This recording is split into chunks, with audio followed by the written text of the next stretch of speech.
Somebody said to me the other day, well, you've got to believe in something. Yeah. And you know why you've got to believe in something? Because you can't bring yourself to believe in everything. So you have to substitute that by believing in something.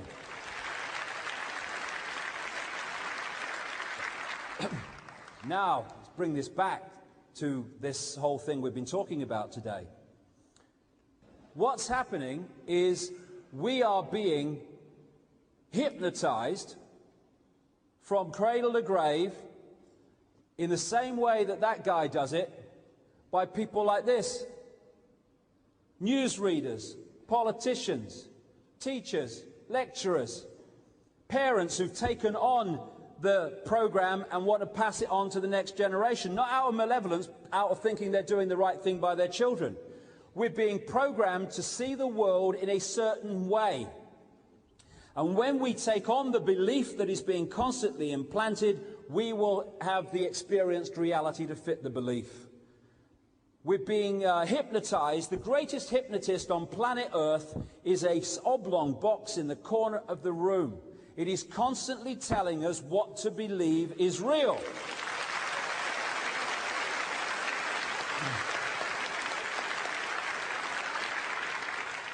And you know, when you're watching television, you go into a brainwave state that is akin to being in a hypnotic trance. And so much is fed through that system subliminally as well as actually to get us to see the world in a certain way. They want to manipulate what is in our heads so that we see the world they want us to perceive. Anyone who's read the book Tales from the Time Loop will know this already, and indeed the last book too. But for people who haven't read the book, that is a picture of 4 plants. Except that in the middle of it is a massive, and when you realize it's there, clear subliminal. And for those who haven't seen it yet, and 95% of people don't, look between the plants and you'll see the word S-E-X, sex. Now, when I show you that picture, for those that didn't see it, when I show you that picture again in a few minutes, not only will you be able to see the subliminal word sex, it will be the only thing you can see. Why? Because that has been subliminal comes to the conscious mind, where the conscious mind can see it and perceive it.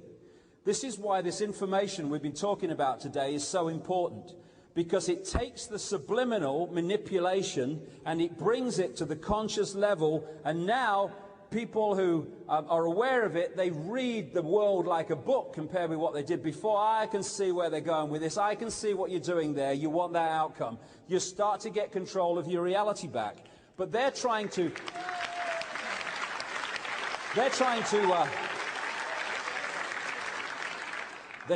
program us subliminally all the time. There's a subliminal in this. This is advertising does it all the time, because the subconscious sees something, is attracted to it, whereas the conscious level doesn't do it, but he's still attracted to look at the picture because it's not aware that the subconscious is the one that's actually having the attraction, because the subconscious is like a sponge. It can see it all. The conscious level is just a fractional little frequency range, can only see a tiny, tiny bit of reality. Now, the subliminal here is a dick here in this picture.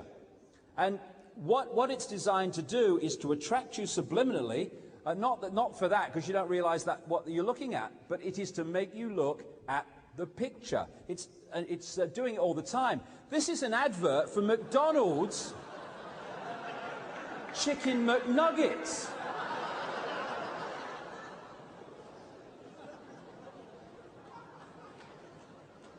Now, I've seen a lot of chickens, but... And when this, because this was so obvious, when it was pointed out, they said, oh, no, it's not. We're a family company. Listen, mate, if you believed in the family, you wouldn't be feeding them that crap, all right?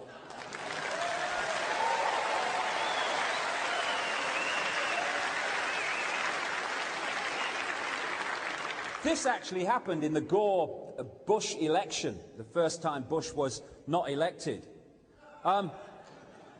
In an anti-Gore advertisement, political advertisement, they left the subliminal in too long.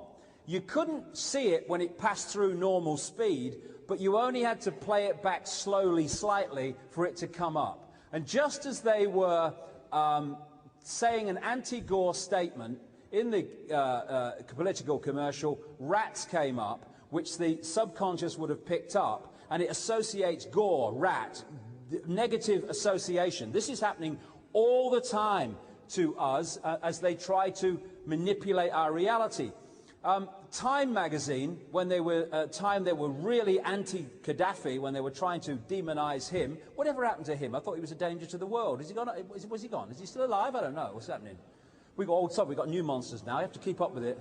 Anyway, on his face, subliminally, which has been pointed out in this book where this picture comes from, on his face, subliminally, obviously not like this, you see the word, when you look at it real closely and blown up, the word kill and the word sex. Sex is used a lot to attract consciousness subliminally to look at a picture that they will then absorb. And then kill there, oh yes, kill Gaddafi, almost get him. It's all subliminal. Interestingly, when we had these embedded reporters, embedded with the people that they were reporting about, therefore very, very easy to suppress what they were reporting in terms of the bigger picture of what people needed to know, they became known in the Iraqi invasion as embeds, embedded reporters, embeds. What do advertisers and others call subliminally implanted messages? They call them embeds. And that's what these reporters were, subliminally apparently reporting the news of the war while actually reporting a version that suited the authorities. They'll put people, you know when you're talking to someone, I mean, imagine if I spent the day like this, and then this happened, and then that happened. Well, what they've started doing now is they've started putting soldiers and others behind these guys, like Bush and Blair, because of the subliminal message. Literally on one level, dead simple, the troops are behind the Prime Minister. And all these kind of subliminals are put in.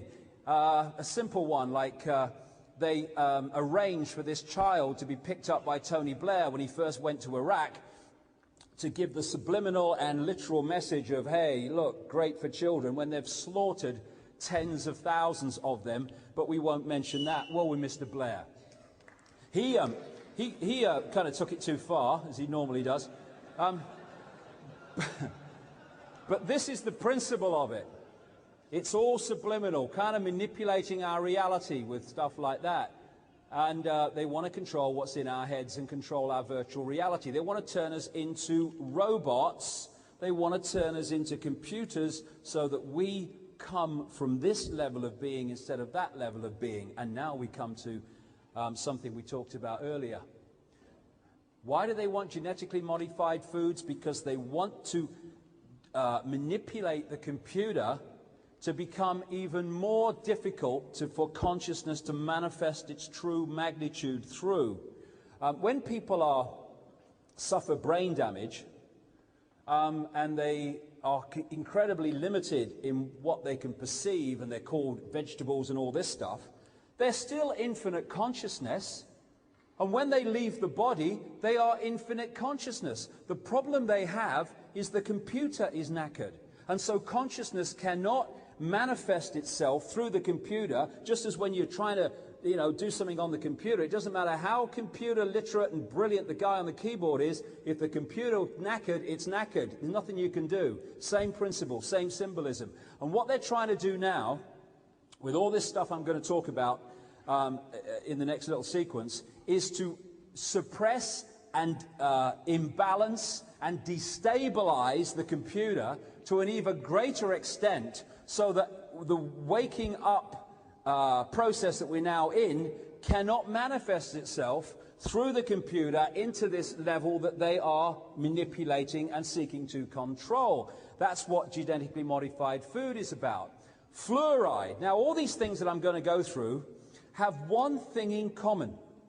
They are what scientists call excitotoxins. In other words, they excite brain cells to the point where they cease to function. The electrochemical process of the brain